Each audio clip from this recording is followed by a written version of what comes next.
coaches come from different organizations. They bring different ideas.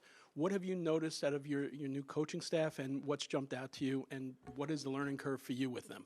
Yeah, I think once you hire those guys, there's a lot of Zoom calls in the off season, and every single one of them brings something to the table that is different. But they're also pretty similar in a lot of different ways with they teach, the way they communicate, the way they collaborate.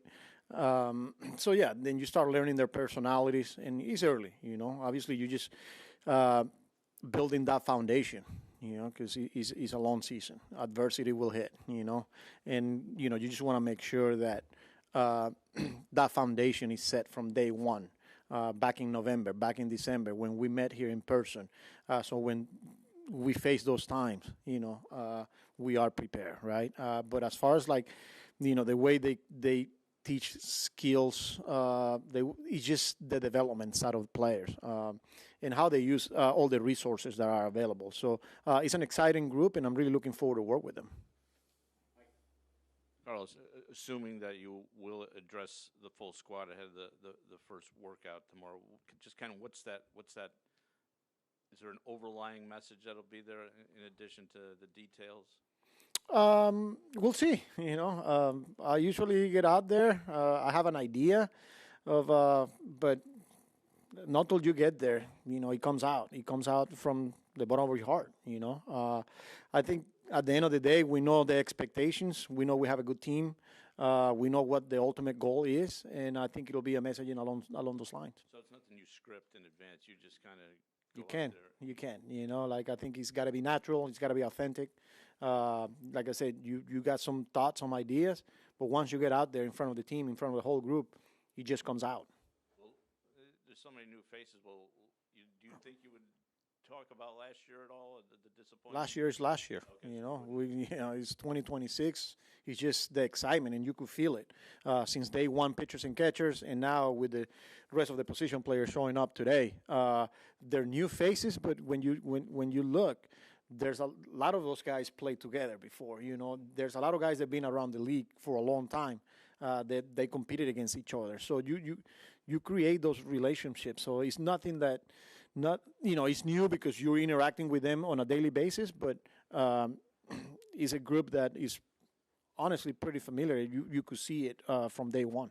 And is everybody here going to be here, or is there somebody for whatever reason that will be late? So right now, I think everybody's here. Okay. Yeah, so I think I pretty much saw everyone today. Did you have a chance to talk to Francisco, and what was kind of the message, or just his emotions of not being able to participate at this point? Yeah, he's obviously frustrated, but he's in a good spot as far as attacking the rehab process, which he's already doing. But you could see him full uni pretty much everywhere in the building. This is a guy that he gets bored. So last time I saw him, he was in the cages, but he's been pretty much on the half field. He's sitting there watching guys. He's in the training room. He's in the weight room. He's in the locker room. But pretty soon here, he's going to start ramping up as well, as far as the conditioning, the throwing arm, and things that he's going to be able to start doing here pretty soon. So, again, we'll see how everything continues to evolve, but overall, I want to say he's in a good place. Luke Weaver said he's made some adjustments to his cutter to give it a bigger break. What do you think that's going to do for him? Yeah, I think it starts with the command of that pitch, right? His ability to manipulate, whether it's backdoor to lefties, to attack up and into lefties, or to use it against righties. It's been a weapon for him, and that's why he's been effective against righties and lefties. That's who they are, and here we got a player that has had some success, or some really good success the past couple of years, and continue to tinker with his repertoire, and the cutter is part of that.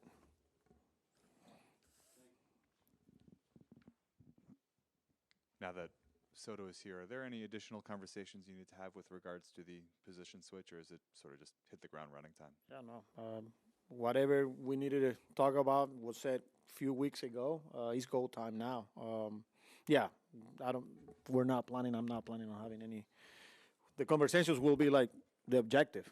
Some of the things that we need to work on. But he's pretty familiar with that position as well. So I think it's just more like him getting familiar with Gilbert as an outfield coach and things like that, playing with guys like Robert, and it's just new with some of the new faces that we got here. What are your initial impressions of Devin Williams, and how do you think maybe adding that slider and upping the cutter usage can help him this year? Yeah, we saw it yesterday, and again, it was just a live VP, right? But everybody in the league, what makes him successful all the way to this point is the fastball and the changeup, right? It's a pitch that he can throw it at any time, any count, and against righties or lefties. But for him to continue to add, whether it's that cutter or that slider, he's just going to get guys off sitting, whether it's the changeup or the fastball, which is a pretty good fastball as well. But usually guys will go up there and they might be sitting on the changeup. Now he's got other weapons that he can attack different hitters. So he's going to continue to use those. He's going to continue to work on it during spring training once we start playing games. And I think he's going to be a pitcher that he's going to rely on. And in your mind, he is your closer at this point? Yeah, as of right now, yes. We have conversations with a lot of the guys. We signed him. We didn't know which way it was going to go. He's used to pitching high leverage. If you're asking me right now, I will say yes.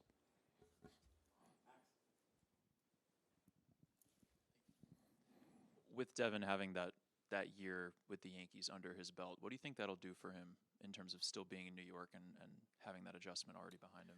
Yeah, I think, having the experience, the New York experience, right? But this guy's elite, and just understanding that every player struggles. For him, he struggled out of the gate, and I think he learned quickly, right? But he was able to get through it, from watching from afar, and he became pretty good. When you see that underlying numbers, he understands. It was probably a big transition coming from Milwaukee to New York, and like I said, not getting out of the gate the way he wanted to or the team wanted to. But I think it'll serve him well now that he's on the other side now. Devin has said that he feels that he needs to earn the closer role, that's a role that, you can't just name somebody to. He feels that he needs to show that he can, maintain that role. What does that say about him? The competitor that he is, he's a guy that comes in hungry. That nothing's been given to him throughout his career, and here he is. Even though he's, signed a pretty good contract, he's still hungry and feeling that he's got to earn it. He's gonna pitch high leverage for us. He's gonna get big outs for us, and we're counting on him. I know you say that as of right now, yes, he's the closer, but in your mind, does he have to earn it as well? No, but look, with the way the games now play, if I said here, he's the closer, and then we're facing the top of the order against an 18, and he's the only high leverage reliever available, and that's the 8th inning. That might be the safe situation there. So that's kind of like the closer role now is, like I said, he's going to be pitching on high leverage for us, and he's going to get big outs for us.